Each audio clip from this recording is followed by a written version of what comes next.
J'ai voulu travailler dans le domaine du cinéma depuis tout ce que je me souviens. Là. J'ai dit à mes parents quand j'avais peut-être 9 ans là, que vraiment ce que je voulais faire dans la vie, c'est travailler dans le cinéma, être un cinéaste et réaliser des grands films.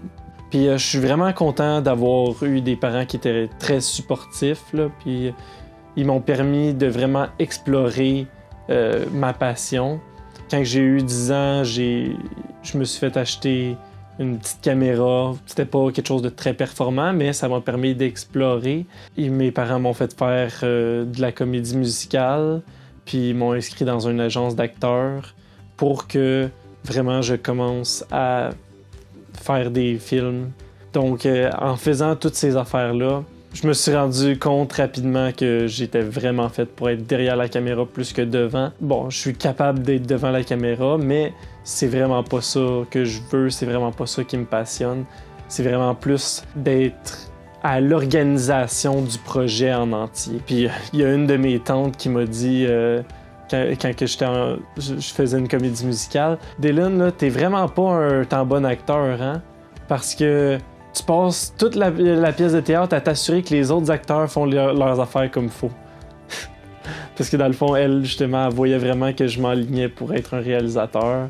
À peu près à 10-12 ans, j'ai fait un court-métrage avec ma petite caméra puis un de mes amis. On était juste nous deux dans le film, puis j'avais utilisé After Effects pour nous multiplier puis faire comme deux petites armées de jeunes qui s'attaquaient un contre l'autre. C'est vraiment pas bon, là. Je crois j'ai même pas la vidéo de tout ça encore, mais même si c'était pas bon, c'est comme ça que j'ai appris puis que je me suis développé là-dedans. Mais vraiment, en me rendant compte que d'être acteur, c'était pas pour moi, j'ai lâché les agences d'acteurs, j'ai lâché la comédie musicale. Le secondaire est arrivé aussi, puis le secondaire, ben, ça fait changer beaucoup les gens en général. Là. Tout le monde quasiment change d'idée quand ils arrivent au secondaire de ce qu'ils veulent faire, de comment ils vont y arriver, puis tout ça.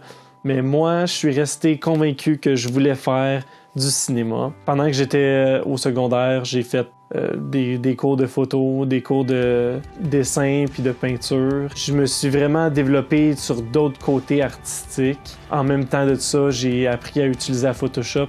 J'utilise Photoshop depuis que j'ai 12 ans. Vraiment, j'ai continué de travailler sur des projets. En secondaire 2, j'ai commencé à écrire mon premier roman qui s'appelait Nalid dans le temps. Tu sais, quand tu es au secondaire puis que le nom le plus original comme personnage que tu peux trouver, c'est ton nom à l'envers. Il faut dire qu'avec ce personnage-là, j'ai quand même écrit à peu près 8 tomes de romans d'à peu près 100 pages chaque. Je sais que c'est pas beaucoup maintenant, mais quand je l'écrivais, je trouvais que c'était énorme. Puis tu sais, là, c'est vraiment pas bien écrit. Donc, j'ai continué de me développer là-dedans, puis à faire différentes affaires. Puis c'est vraiment pendant le secondaire que j'ai développé l'univers de Diratia, dans le fond, où mes personnages faisaient leurs aventures. Rendu en secondaire 5, j'ai publié mon premier roman, qui est Ryan Soren, que j'ai ici. C'est un petit 130 pages, vraiment pas grand-chose.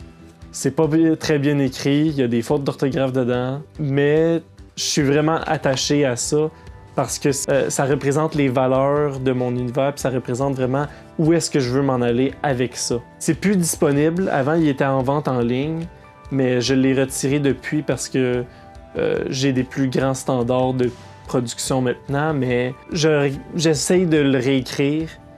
C'est juste que vraiment mes talents sont pas en écriture, mais vraiment pas. Je cherche à avoir de l'aide pour faire la réécriture de tout ça, puis pour vraiment propulser mon univers, mais c'est pas toujours facile de convaincre des gens d'entrer dans un projet d'écriture de roman.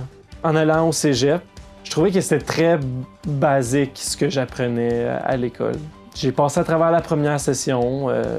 Pendant la deuxième session, il y a eu une grosse grève à l'école. Ceux qui étaient au Québec pendant ce temps-là, c'est ceux qui s'en souviennent, la grève des carrés rouges.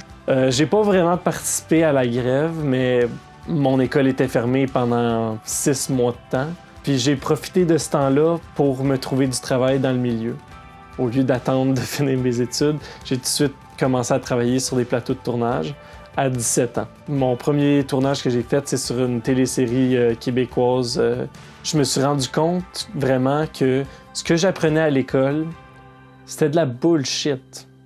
Mais vraiment, genre, je sentais que tout ce que j'avais appris à l'école, là, c'était inutile complètement pour travailler dans l'industrie, puis que ça m'avait servi à absolument rien. Fait que j'ai continué d'essayer de trouver du travail, puis j'ai trouvé d'autres travails dans le domaine. En même temps, je me suis inscrit à une école privée qui spécialisait en organisation puis en gestion de production de films. Je dois admettre que vraiment, les cours qu'il y avait là étaient beaucoup plus appropriés pour mes besoins, puis ils m'ont vraiment plus appris les affaires que j'avais besoin. Sauf que, vu que c'était une école privée, ça coûtait quand même cher. Donc, maintenant, à y repenser, je regrette peut-être d'y être allé. Je pense que j'aurais pu continuer de pousser pour travailler dans l'industrie, puis que d'avoir l'argent que ça m'a coûté pour aller à cette école-là, ça m'aurait été plus utile que d'aller étudier là. C'est pas grave, on apprend.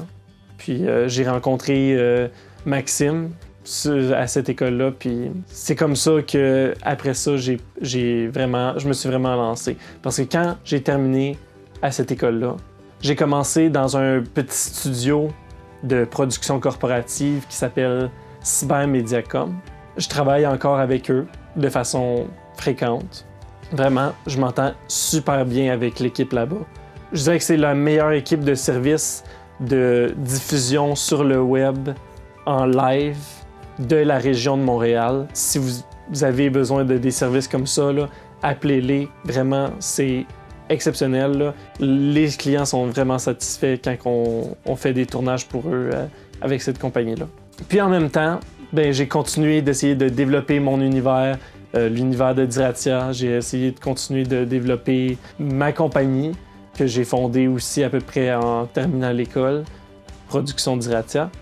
Évidemment, vous comprenez un petit peu, Production Diratia, ça vient de l'univers que j'avais créé. Production Diratia, au début, c'était vraiment l'idée de faire des courts-métrages puis des histoires narratives, mais je me suis rapidement rendu compte que j'aurais besoin d'un soutien financier pour pouvoir soutenir ces courts-métrages-là.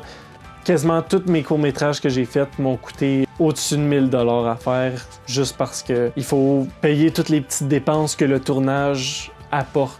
Même si les techniciens sont pas payés, il faut quand même leur fournir la nourriture. Même si les acteurs sont pas payés, il faut quand même leur payer le transport pour qu'ils se déplacent vers le tournage. Fait que c'est ça vraiment qui fait que un tournage se ramasse à coûter cher.